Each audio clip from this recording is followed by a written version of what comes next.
Hey, what is going on, YouTubers? Big Philly with Poor Boys RC. Thank you again for tuning in. Today we are going to do episode 3 of the Lexan Body Paint series. So if you haven't tuned in to episode 1 and 2, check them out. I'll put links in the description below. But we did episode 1 of the Lexan Body. We prepped it for paint, time-consuming process. Episode 2, we painted this absolutely stunning midnight pumpkin body, wicked orange. And you probably can't see that yellow pearl in there, but it just pops and it's freaking stunning. Anyway, I love it.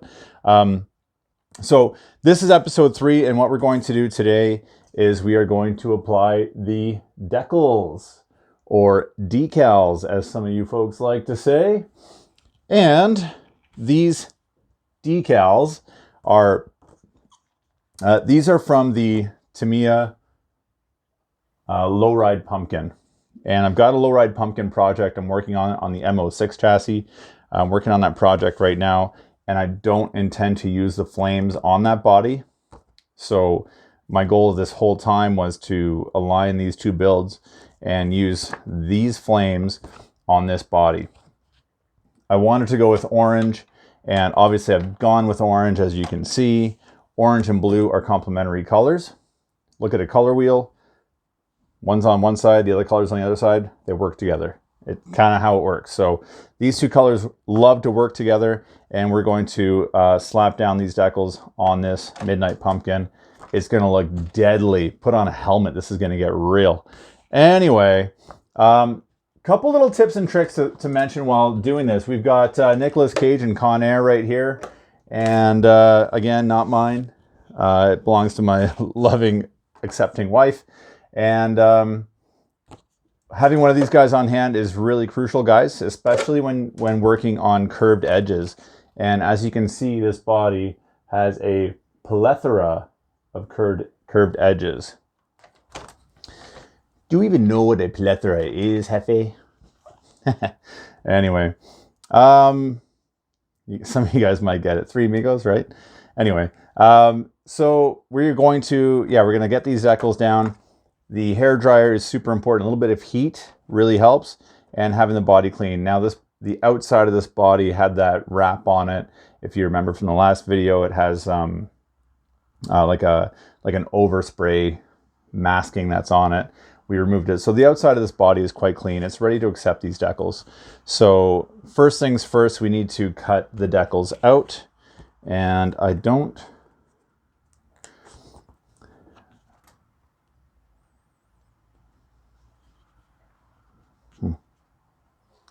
Now, most of the time, when you are applying decals from any Tamiya kit, you have to cut them out. I love Tamiya, if you can't tell, look behind you.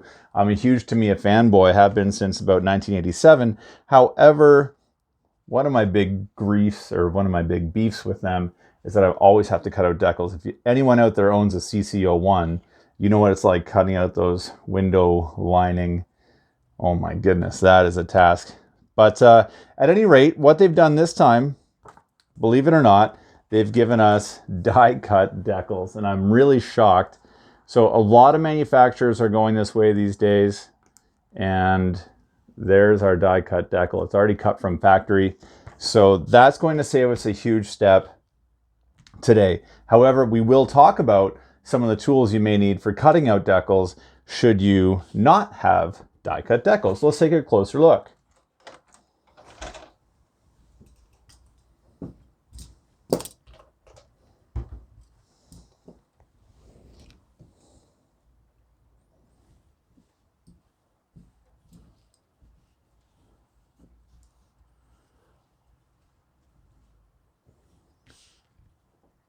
So again, guys, everybody's different. Some guys are going to use totally different tools than what I use, but this is what I've used over the many, many years that I've spent in this hobby.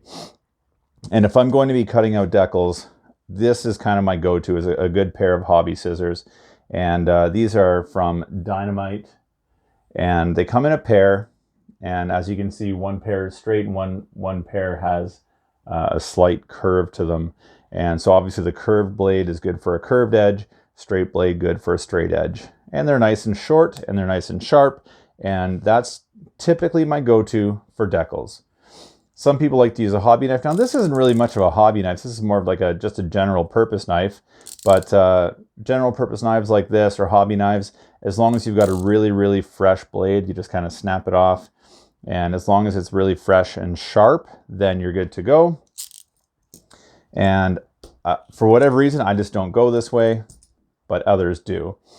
My number 2 is the razor blade, and I don't really know why I love using razor blades as much as I do. I think just because I work in the auto body world, and in that world we use razor blades a lot, so I'm just very comfortable using one of these. And of course, with the razor blade, you can carve out ornate shapes. It's really quite simple. And again, the key with using a razor blade is to make sure it's fresh. It's a brand new one, because these edges wear out rather quickly. You want to use a fresh one all the time.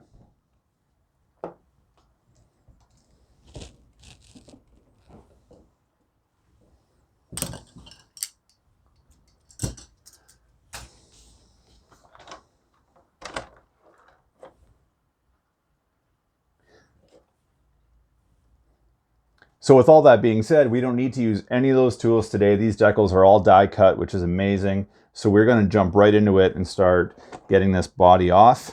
I don't want to mask it on the chassis. It's just a little easier to maneuver the body around with it off the car. So take it off the chassis when you do it, if it's not already off the chassis.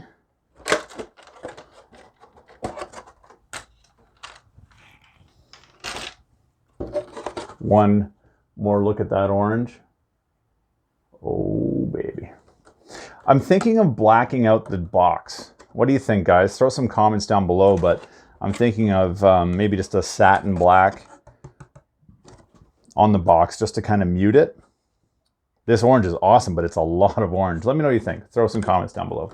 Anyway.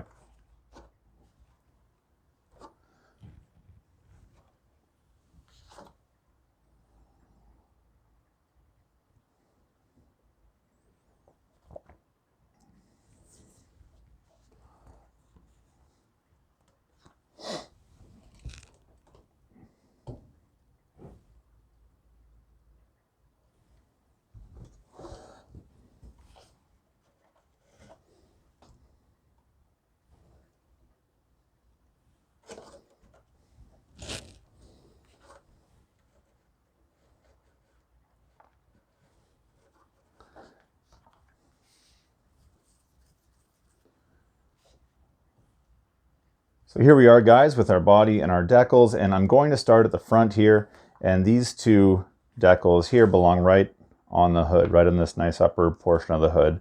So we'll start off with number 1, and easily enough, just grab a corner and gently peel it off, especially when you have these thin little edges here. Take your time, so you don't want to damage the sticker or the decal.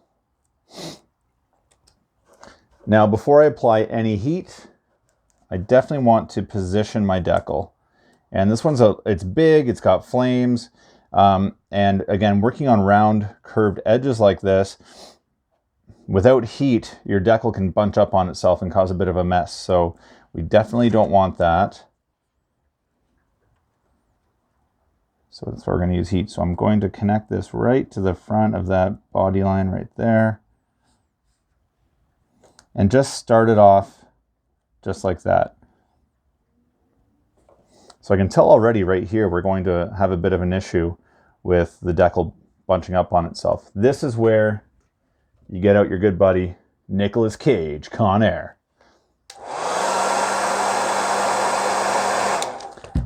Just that quick, guys, not a ton of heat.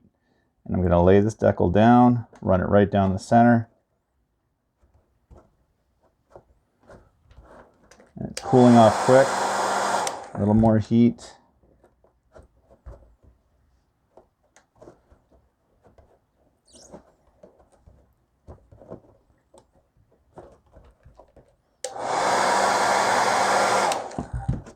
Just a little more heat, because this area right here is going to be problematic. So you get some heat on there. Oh, it's not working for me so good here, guys. Lift it up. A little bit of heat. You can see how soft the decal gets when you do that.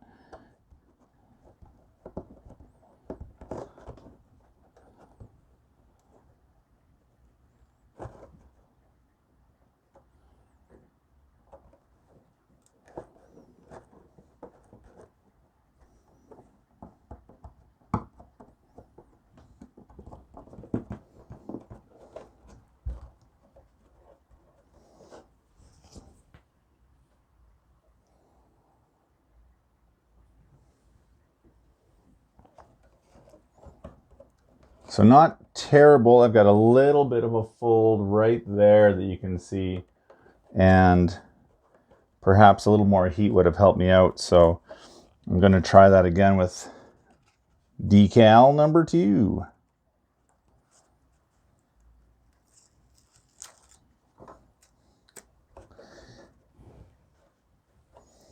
And again, I'm just going to get it positioned here. Make sure it's looks equal to the other side. And please don't mind the sound. I'm just going to get this nice and hot.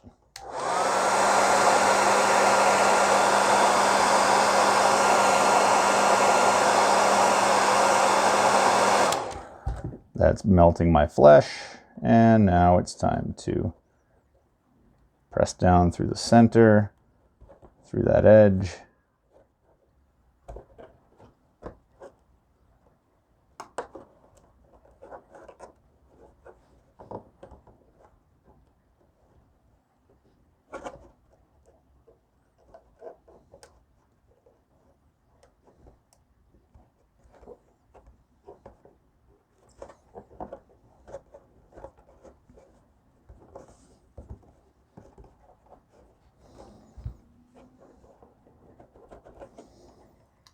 Well, unfortunately, I've got a little wrinkle right here, and I'm going to try and put a bit of heat on it.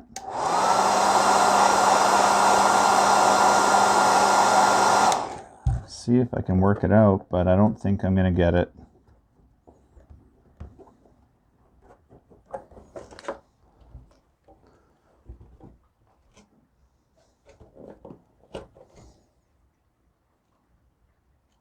Not bad. I'd give that an 8 out of 10.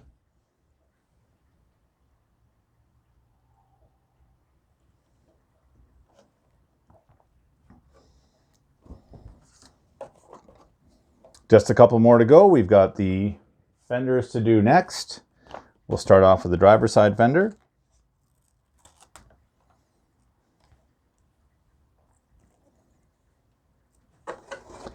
And I want to make sure this guy sits right there.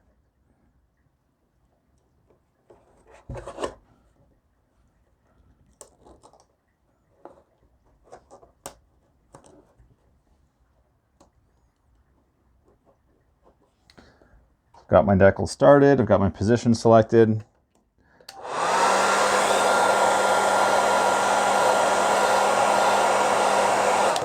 A little bit of heat from Nicolas Cage and CONAIR. And beauty. That one turned out really nice.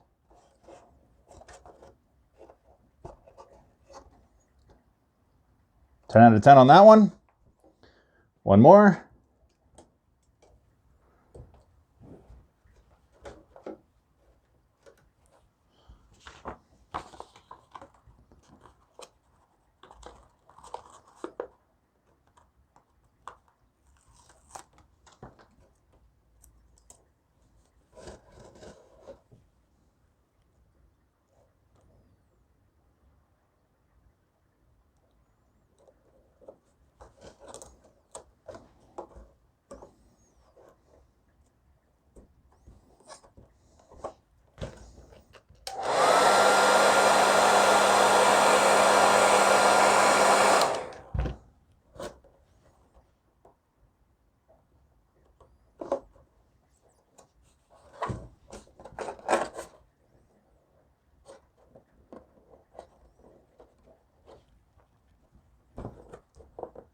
little too much heat on that one. See it folded over on itself. That's an epic fail.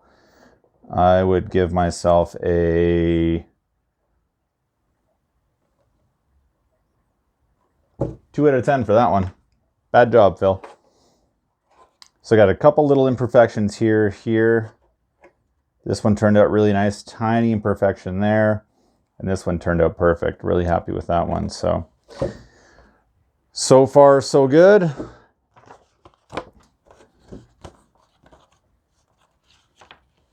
Here we have some rear fender flames. We'll start it off right in the bottom corner here. Static is working against me. Come on now. There we go.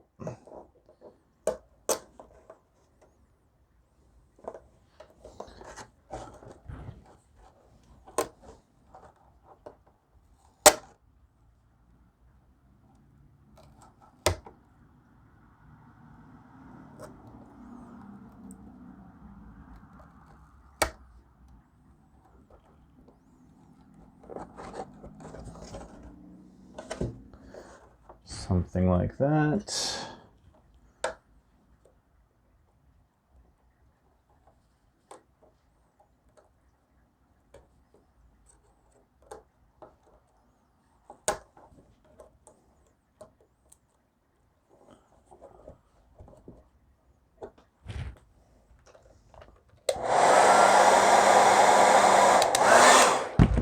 Right there, you can see the heat just take that kink that was in the decal and just straighten it right out.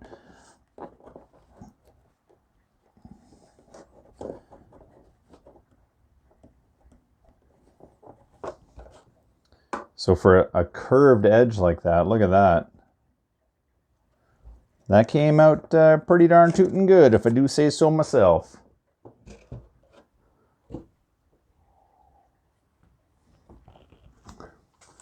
And the final flame, decal. What do you guys in the UK call these? Because in Eastern North America, at least in my experience, in the eastern side of North America, folks call them decals. And on the western side, which is where I've lived, where I currently live, we call them decals. What do you call them in the UK? Leave it in the comments below. I'd like to know. Dusty Fingers, you're in the UK, aren't you? Let me know, buddy. So we're going to drop this guy, try and keep a nice straight line right up over that fender. Just like that. Get her started off. Get out Nicolas Cage and CONAIR.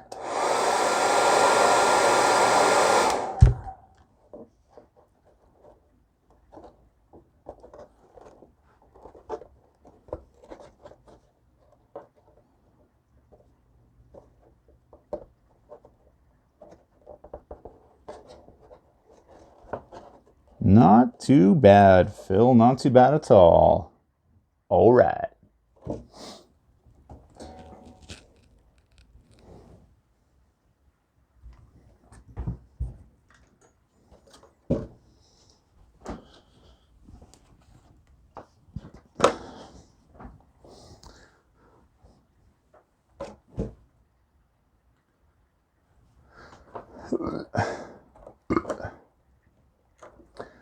So bear with me there, guys and gals. That wasn't exactly perfect, and while I never claimed to be perfect, but you know, hey, listen, I'm doing a tutorial and I'm trying to teach people how to do this stuff.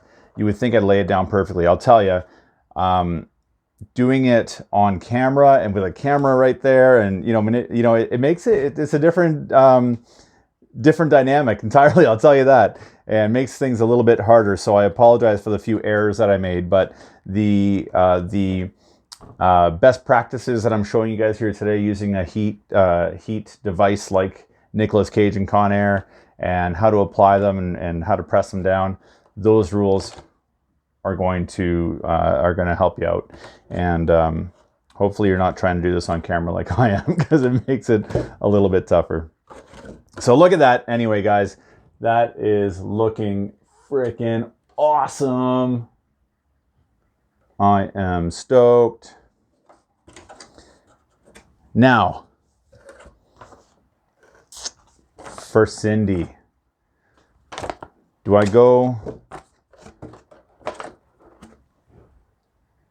with the Midnight Pumpkin for Cindy, orange on orange? You know, it'll look good because it's surrounded in yellow and blue, some complementary colors. It'll look good. Or I was thinking of throwing down a little Poor Boys on the door. What to do? Or maybe throw a little Poor Boys back there. Ooh, maybe I'll do that. You know, I love it. I love the Midnight Pumpkin. If you don't know already, it was my first hobby grade RC. Everything about it I love. And you know what? I'm going to go. Let's do it for Cindy. Let's do it for Cindy and all the little misfits out there that turn back into, what'd she turn into at midnight? Well, that wasn't Cindy, that was Cinderella, but what'd she turn into at night? Just like, she was like a maid or something. Anyway, check it out. So flat decal on a straight surface, guys, doesn't get any easier than this. Center it nicely. Start at the top, work your way down to keep all the air bubbles out.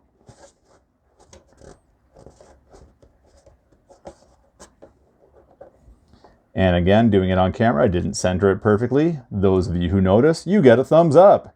Those of you who didn't notice, thanks for not noticing. I feel better about myself. Uno más.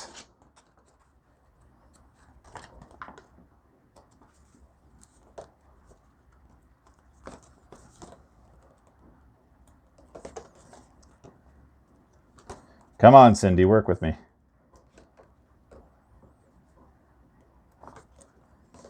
Holy cannoli.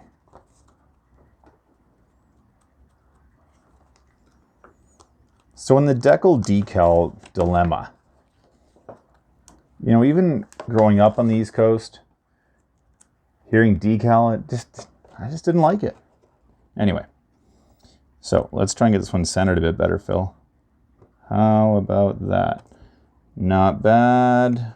Push it down, get the air out. Yada, yada, yada, yada. Nailed it. Good job.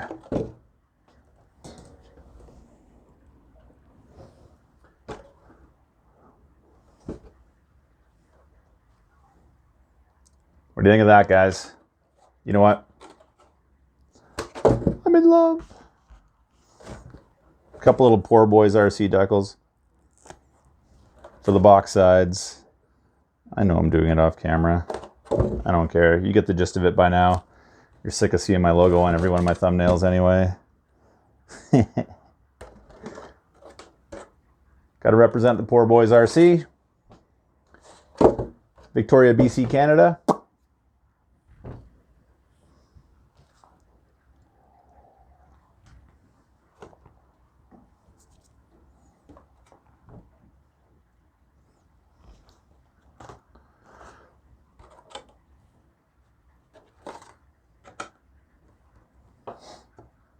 Final thoughts? I think it came out great. Let's get this thing mounted back on the body. On the chassis, I mean.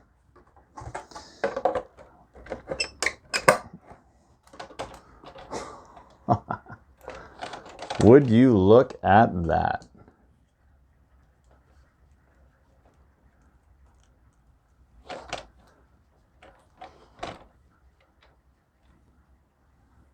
That right there, my friends, is a beautiful example of a Tamiya Midnight Pumpkin, if I do say so myself.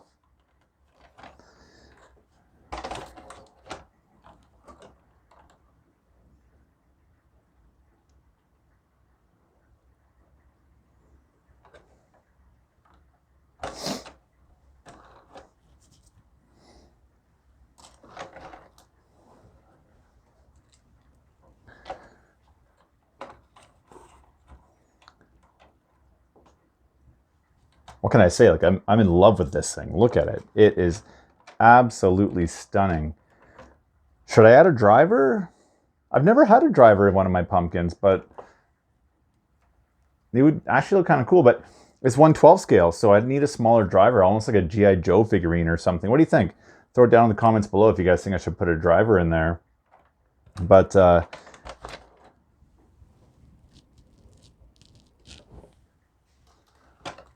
a gander at her, guys and girls. She is done. Now, funny thing is that I've owned a Midnight Pumpkin since I was 12 or 11, 10 maybe, I think I got it. It's my favorite RC of all time. And of all the videos I've made, I've never made a running video of the pumpkin. Reason being, I bought this pumpkin about 10 years ago, believe it or not, and I beat the living heck out of it. And I got into collecting and then making these videos, and then people liked the videos, and now this is becoming a thing. So by the time I wanted to make a pumpkin video, my pumpkin was too beat up. So I've invested some love into it. She's got new suspension, she's got an awesome motor and ESC, brushless setup, brand new tires, brand new wheels, brand new body, new decal kit. I'm gonna throw a roll bar on this thing later, and we are gonna have ourselves a gorgeous looking pumpkin, and you bet your butt we're gonna make a wicked running video. So stay tuned for the running video. It's coming real soon. Thank you everybody for all the love and support, and be excellent to each other.